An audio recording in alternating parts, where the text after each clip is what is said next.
చూస్తా చూస్తా కన్ను మూసుకుని కన్ను తెరిచేసరికి దాదాపుగా 2 సంవత్సరాలు కన్ను మూసుకుంటే అయిపోయేట్టుగా కాసేపు ఊపిరి బిగబట్టు పోతాయి ఎక్కిళ్ళా ప్రాణాలు, దరిద్రం వదిలిపోద్ది. మొత్తానికి 5 బడ్జెట్లు ప్రవేశపెట్టే అవకాశం రాష్ట్ర ప్రభుత్వానికి ఉంటుంది.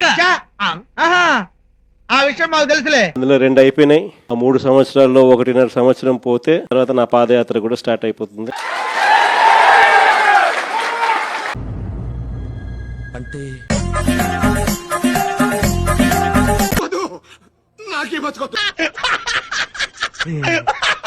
దాని తర్వాత మరో 1.5 సంవత్సరం నేను కూడా ప్రజలతోనే రోడ్ల మీదే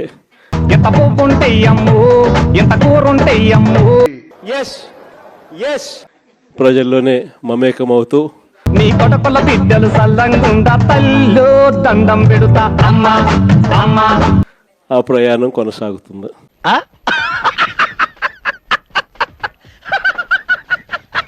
ఇది మరీ ముఖ్యంగా ఎందుకు చెప్పాల్సి వస్తా ఉంది అంటే, చెవులు మూసుకున్నావేంటి? వాడు కొట్టినా చూడొచ్చు సార్, కొటేషన్ చెప్తుంటే మాత్రం వెళ్ళాం. కొటేషన్లా అదిగో స్టార్ట్ చేస్తాడు. ఈ రోజు పరిపాలన చాలా అంటే చాలా అన్యాయంగా జరుగుతా ఉంది. ఖండకావరంతో ఈ రోజు పరిపాలన సాగిస్తా ఉంది. ప్రశాంతంగా ఉంది కదా. రెడ్ బుక్ రాజ్యాంగంతో ఎక్కడా కూడా ఎవరినైనా కూడా ఏమంటే అది నేను చేసేయచ్చు. వాడు అడగకుండా మీరు ఎందుకండి సలహా ఇవ్వడం? అడగకుండా ఇచ్చేదాన్ని సలహా అంటారు, కెలుక్కుంటే వచ్చేదాన్నే వాసన అంటారు. పాలనంతా కూడా అబద్ధాలు, మోసాలు. అబద్ధాలు ఆడుతున్నావయ్యా, మోసం ఎందుకు చేస్తున్నావయ్యా అని చెప్పి గట్టిగా నిలదీస్తే రివర్స్ ఉల్టా కేసులు పెడతా ఉన్నారు. వినేవాళ్ళు ఉంటే కూర్చోబెట్టి నేను కదలనే చెప్తావు. నువ్వు మంచోడు అంటే నమ్మేస్తా అనుకుంటున్నావా? ఎవరైనా నమ్ముతాను కానీ నిన్ను మాత్రం నమ్మను. పోలీసులను పంపిస్తా ఉన్నారు. పోలీసు వ్యవస్థ ఎప్పుడు చూడని విధంగా దుర్వినియోగం అయిపోయిన పరిస్థితులు మొట్టమొదటిసారిగా చూస్తాం. నోరుంది కదా అని అడ్డమైన వాగుడు వాక్కు పచ్చడైపోద్ది. ఇవన్నీ కూడా ఈ రోజు మనకు కనిపిస్తా ఉన్నాయి. మరోవైపున పాలన ఎలా సాగుతా ఉంది అని ఒకసారి చూస్తే ఎలా ఉంది ఇక్కడ పరిపాలన? నారా లోకేష్ ది బానే ఉంది. నారా లోకేష్ నెంబర్ 1. ఫైనల్ గా మీరు మరి నేను పాలనలో ప్రతి ఇంట్లో కూడా ఈ రోజు చర్చనీయాంశంగానే ఉంది. అటు చూడు, గిజ్జి బ్రహ్మాండంగా పోయారండి బాబు. నిజంగా మళ్ళీ జాయిన్ కూడా వస్తా బాబు. గిజ్జిగా తలం ఎప్పుడు చూడలేదు ఆడు. ఎక్కడిచ్చాడో మహానుభావుడు ఆడొస్తే అవపోను అన్నా, నువ్వు అట్లా అనొద్దన్నా. ప్రతి ఇంట్లో కూడా ఈ రోజు చర్చ జరుగుతా ఉంది. జగన్ ఉన్నప్పుడే బాగుండేది, కనీసం ఆయన ప్రతి నెల ఏదో బటన్ నొక్కుతా ఉన్నాడు. చెప్పారు మీరు పిచ్చి పీకెక్కింది అంటారు మన వాళ్ళు. అదే ఏమన్నా అర్థం ఉందంట. నీకు అసలు బుద్ధి లేదా? ఉంది కానీ ఎక్కువగా వాడు. ఖచ్చితంగా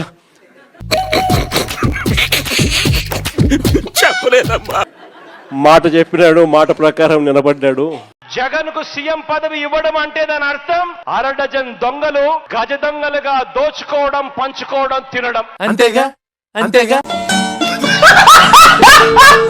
ఈ రోజు జగన్ పోయాడు, చంద్రబాబు నాయుడు ఏమో బిర్యానీ పెడతానని మోసం చేశాడు. ఉన్న పలావు పోయింది, ఇప్పుడు బిర్యానీ కూడా పోయింది అని చెప్పి ఈ రోజు ప్రతి ఇంట్లో కూడా చర్చనీయాంశం జరుగుతుంది. మనిషి 5 అడుగులు పెరిగినా బుర్ర అంగుళం కూడా పెరగని వీడు మాకు అంటగట్టావు. వీడు పెట్టే హింసను మేము తట్టుకోలేకపోతున్నాం అన్నయ్య. ఈరోజు నిజంగానే ప్రతి ఇంట్లో కూడా పోలికను చూస్తా ఉన్నారు. మీరు చాలా తెలివైన వాళ్ళు సార్. నిజం చెప్పు. మిమ్మల్ని వదిలించుకోవడం చాలా కష్టం అండి. ప్రభుత్వ కష్టాలను ఎప్పుడు ప్రజలకు చూపించి పథకాలను ఎగరగొట్టాలి అని చెప్పి ఈ రోజు మన ప్రభుత్వం ఎప్పుడు ఆలోచన చేయలేదు. పక్క వైసీపీ వాడు గవర్నమెంట్ లో ఏం జరగల, ఆయన గవర్నమెంట్ లో ఏం జరగల. నాయకులు తిన్నారు, మధ్యలో ఎమ్మెల్యేలు తిన్నారు డబ్బులు. ఏమిటండి మీరు మాట్లాడేది? వాడు పాపాను వాడు చేసిన పాపాలకి నేను పోయేటట్టున్నాను సార్. నిజమే. ఎవరికైనా ఏం వేసిండు? మా అమ్మాయికి అప్పుడు అమ్మఒడి కూడా రాలా. మాకు ఈ ప్రభుత్వం నాక 2 పిల్లలకి డబ్బులు పడ్డాయి. మాకు ఆ టాపిక్ అయితే నేను వెళ్ళిపోతాను.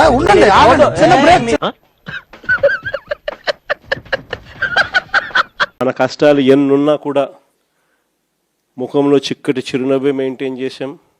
ఏడుపు కాదు సార్, ఎక్స్ప్రెషన్, సెంటిమెంట్ కి అదే, యాక్షన్ కి అదే, ఎమోషన్ కి. ఓ అంత గొప్ప యాక్టర్ చూస్తారా? ఒక్కసారి చిన్న స్మైల్ ఇవ్వండి సార్. ఒక్కసారి ఆడండి సార్. ఒక్కసారి నవ్వండి సార్. ఏ ఎక్స్ప్రెషన్ ఉండదు, అదే ఉన్నాడు అంతే. ప్రజలకు మాత్రం చెప్పిన ప్రతి మంచి కూడా చేసి చూపించిన ప్రభుత్వం మనది. ఒట్టి మాట్లాడే ఇప్పుడు లెగలేరు కుంటోడు చెబుతాడు నేను లెగితే మనిషిని కదని వాడు కూకోడు లెగడుగా అదే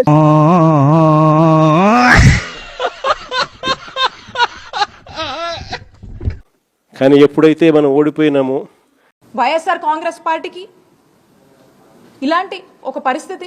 ఊరుకో ఎద్దులో ఉన్న ఏడిస్తే దరిద్రంగా ఉంటది. ఎప్పుడైతే చంద్రబాబు నాయుడు గారి పాలన ప్రజలు మళ్ళీ తిరిగి చూశారో 15,000 నీకు 15,000 నీకు 15,000 నీకు 15,000 నీకు 15,000 నీకు. చంద్రబాబు నాయుడు పరిపాలన ఎలా ఉందంటారు? బాగుంది. వంచన చేసే పని లేదు. అన్నం తినే వాళ్ళు ఎవరు ఆయన వంచన చేయరు. నేను వస్తాను బాబు. ఆగు, నాకు నిద్ర వస్తుందండి. అప్పుడు తేడా కనిపిస్తూ ఉంది. జగన్ వల్ల మంచి జరిగింది. జగన్ ఎలా చేయగలిగినాడు? అయ్యో మిమ్మల్ని జగన్మోహన్ రెడ్డి అవ్వ తాతయ్యలని ప్రేమగా పిలుస్తాడు. వాడు జనం చెయ్యో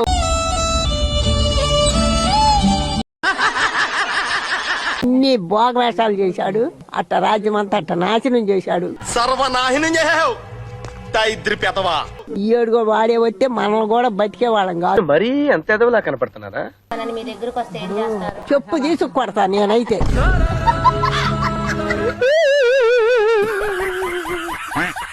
చంద్రబాబు నాయుడు అంత అబద్ధాలోడు, మోసం చేసేవాడు ప్రపంచ చరిత్రలో ఎవడు ఉండడు అని కూడా చెప్తాము. ఒకవైపున ఉన్న పథకాలన్నీ రద్దయిపోయాయి. మరోవైపున ఈయన చెప్పిన సూపర్ 6లు సూపర్ 7లు అన్ని మోసాల కింద తేలిపోయాయి. ఎవరి పనిలో వాళ్ళు ఉన్నారు. పనిలేని వాడు నేను ఒక్కడే అనుకున్నా, నువ్వు తగలేవు. చూడటం కాదండి మీరు చెయ్యాలంతే. మీరు ట్రై చేస్తారన్నారంటే అది ఓకే అయిపోయిన